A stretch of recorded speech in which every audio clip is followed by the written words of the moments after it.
Alright everybody, I know this isn't what I usually do on this channel, but I used to watch a show as a kid, or rather some straight to VHS series I guess. Maybe it aired at some point, but I'm not sure. I don't think so. It kind of feels like this weird, treasured memory that only existed for me in the basement classrooms of the church my parents used to drag me to twice a week.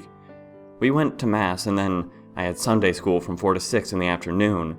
Since my parents were super into our little community, they always helped tear down and set up for events held at the church, which almost always meant that even after class got out, I was forced to stay alone in the classroom for an hour or two once a week while my parents cleaned up in the main hall. I don't remember much about that time in my life, but I vaguely recall watching this series constantly to pass the time. It's only 5 episodes long, so I must have rewatched every episode countless times. I'm honestly quite surprised I don't remember it better. The name definitely rings a bell though, and just looking at the cover art of these stop-motion dolls makes me feel so nostalgic, I'm freaking out. Anyway, so as a tribute to my childhood, I'm gonna do a week-long review series for you guys where I'll watch an episode a day and tell you how my favorite kids show holds up today. So stay tuned for that, and I'll see you guys tomorrow. Hello everybody, welcome back to my TrainTown series. Okay, so the memories are starting to return now, and this first episode brought back so much for me. I remember the show didn't look great in terms of production quality, but this made me realize how terrible it really was. Dark, dingy lighting flickered between each frame of stop motion, and the two clay characters barely retained their face shape when talking, while the more puppet-like one could often be seen being manipulated by a set of blurred hands within the frame that they forgot to remove. The background for this episode was just some sort of garage-looking scene that vibrated in and out of focus. What really struck me, though, were the characters' voices. Immediately after hearing them, I recognized them and remembered so much more about the show. All that happened this episode was character introductions. It was barely 5 minutes long. More of a long intro sequence than anything. I assume none of you have seen the show, so I'll detail the characters for you. First you have Cindy. I'm pretty sure she acts as a sort of main character, but I remember not really liking her all that much. She's basically a Raggedy Ann plushie doll, meaning she doesn't actually have any movement capabilities on screen. Her stitched-on mouth doesn't move when she talks, and she just kinda slides around the set rather than walking. She introduces herself as lovely Cindy and invites the viewer to visit her and her friends on the train. The train acts as a character on its own. Based on what little set pieces there were, it looked to be a subway train. Its name is Roger, but I only know that by looking at the casing on the VHS. He doesn't talk, his eyes just flick around the screen when it cuts to his face for exterior shots of the train. Then there are the clay twins, L and X. L is a male bird-like character with jagged yellow feathers coming from its green clay body. X is the same, except female and entirely dull pink. Both of their eyes are from like a baby doll or something? I remember them always kind of freaking me out. You know the child dolls that like close their eyes when you tilt them back? That have that kind of counterweight mechanism thingy? Yeah, well for L and X, the lid mechanisms were still intact, but the show was in stop motion, meaning their eyes just constantly twitch open and close when they move around screen. Fucking hell, I think I remember complaining about X to my mom on many occasions. I think that character spawned a lot of my nightmares as a kid. The last character who was part of the main cast is the Ticket Man. I think he's the reoccurring antagonist or something, but he definitely never really did a whole lot. He's just a small G.I. Joe looking action figure that moves Robot Chicken style, except way worse in terms of animation. This first episode didn't really give a whole lot of information on the plot, but just based on everything I've seen and seen the characters already, I think I can probably kind of remember.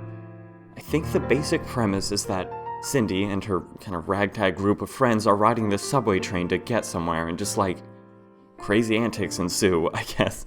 I don't think they actually have tickets to be on the train, so they're not supposed to be there at all, hence why the Ticket Man acts as the antagonist. I'm really trying to refrain from even looking at the VHS casing to read the plot summary. I'm sure I can remember more next time. Sorry if this is all kind of cryptic for you guys, it might not be as fun as it is for me, but I'm having a blast going through this old thing, and so you can expect the next part of the series to be up hopefully tomorrow around 2 o'clock. See you then, guys.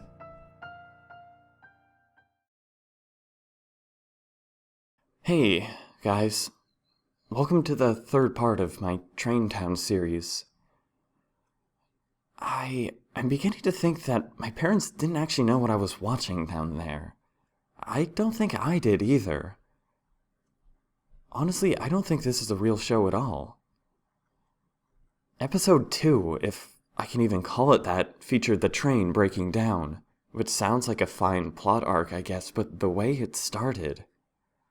It was just a solid 10 minutes of the dolls and clay figures lying motionless on the floor of the train set piece. It was like the camera had accidentally started up before it was supposed to, and no one noticed. It wasn't stop motion, I could tell by how the lights no longer flickered between the jagged frames. The camera was just running normally, at full speed. The lifeless dolls were scattered around the space, eyes staring vacantly upwards. I noticed that the only two dolls not there were X and L. After about 3 minutes of just watching this lifeless scene, I began to fast forward. And I think I missed a jump scare. About maybe 5 minutes into this stagnant, motionless scene, a shadow quickly passes over the camera and someone dangles X's head into frame, thrashing it wildly back and forth. The camera shook so furiously that I had to assume someone was screaming as they twisted the doll like rotten meat in front of the lens. It was so hard and relentless that one of its eyes dislodged, and then... nothing. The hand dropped the mangled doll inches in front of the camera, and the shadow leaves. 5 more minutes of nothingness then, before the camera suddenly shuts off. And then the episode begins, as if nothing ever happened. X's eye is back in place, though a little more crudely than before, and no reference to the events are made again. There's no way this aired. There's no way this is even a studio-produced show. What's more, I'm beginning to realize that Cindy doesn't sound like a girl at all. It's hard to tell with the terrible audio quality shrieking from my TV, but it definitely doesn't sound right. I think this is why I didn't like her character before. It sounds like the voice actor is a man with a gravelly voice trying his best to, impersonate a little girl. Creepy is the only way I can describe it. And yet, that's not it either. None of the characters sound right. It's not that they sound different than I remember, I just don't think I realized it before. But they're all voiced by the same man. They're different enough in tone and delivery that it's not immediately apparent, but hearing it now sends shivers down my spine. Whatever I was watching back then in that basement, this TrainTown thing, it's not a show, or... I mean, maybe it was at some point, and maybe that's where the box art comes from. But the VHS stuffed inside it is anything but the real TrainTown. From what I'm watching, there's no production team, no writers, no editors. This is one man in his garage, playing with dolls. I'm not sure how much more I want to watch. How did this abomination make it into the church VHS drawer? And, I mean, stop motion takes a lot of time. Who took that time to produce this bizarre thing? This is definitely not what I expected to get from this experience, but I'm gonna go ahead and keep going with this. It's interesting, I guess, in its own way, so I'll see you guys after I watch episode 3. Stay tuned. Hey guys, sorry about the delay on this one. So there is no episode 3. Upon starting at that episode, white text fades in on a black screen.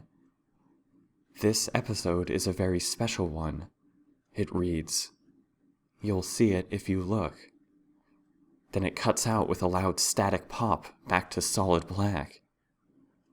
Then more text announces episode 4, dubbing it The Terrible Ticket Man. I went ahead and watched that one too.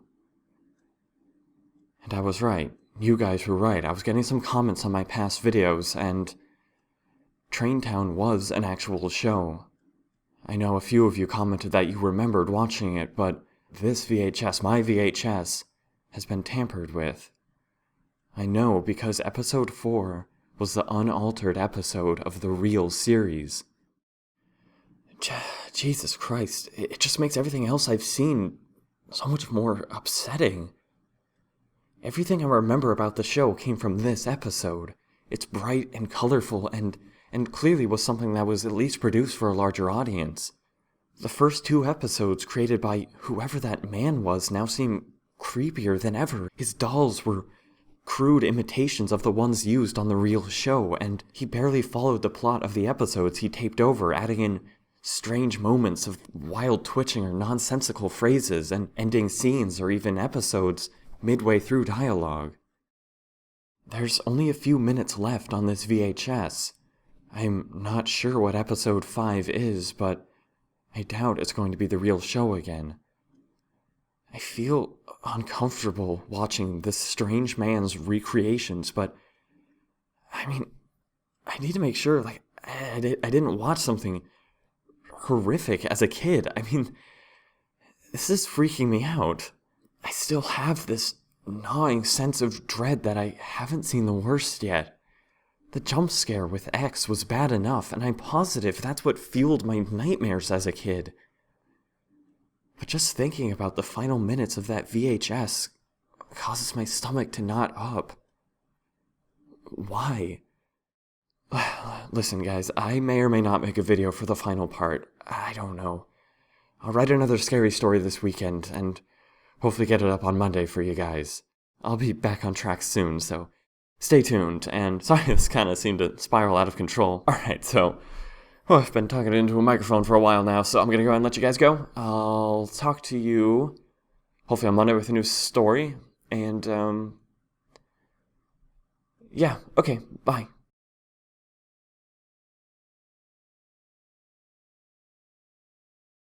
Hey guys, okay, this is more of an update video addressing a lot of things that have been happening recently.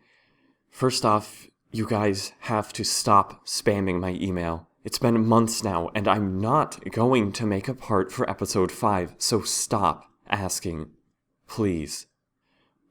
Okay, I'm glad you guys enjoyed the reaction series, and it did get quite a few views, but not the kind of attention I wanted, and if you look now, you'll see I've deleted all of them from my channel.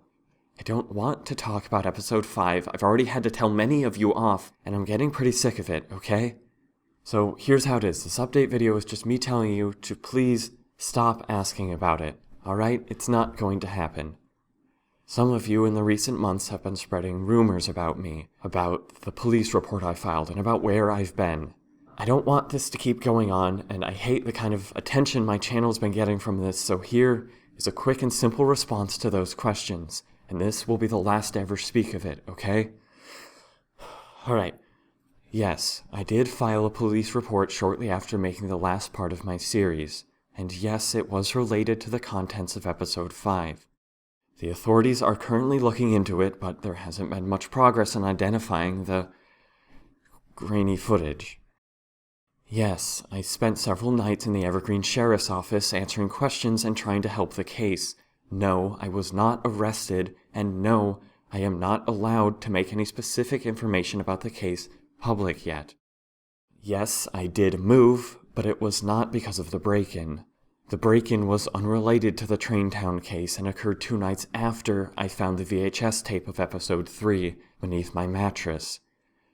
I will not make my new location public, and any emails pertaining to anything I've just said will be automatically deleted by my spam filter, so please guys, don't waste your time. I will also disable comments on my videos if I have to, like I've had to do with some of my previous ones.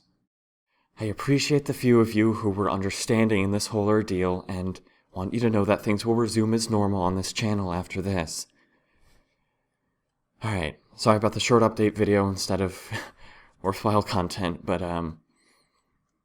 alright, so thank you so much, and I'll see you guys next week with a new story. Later.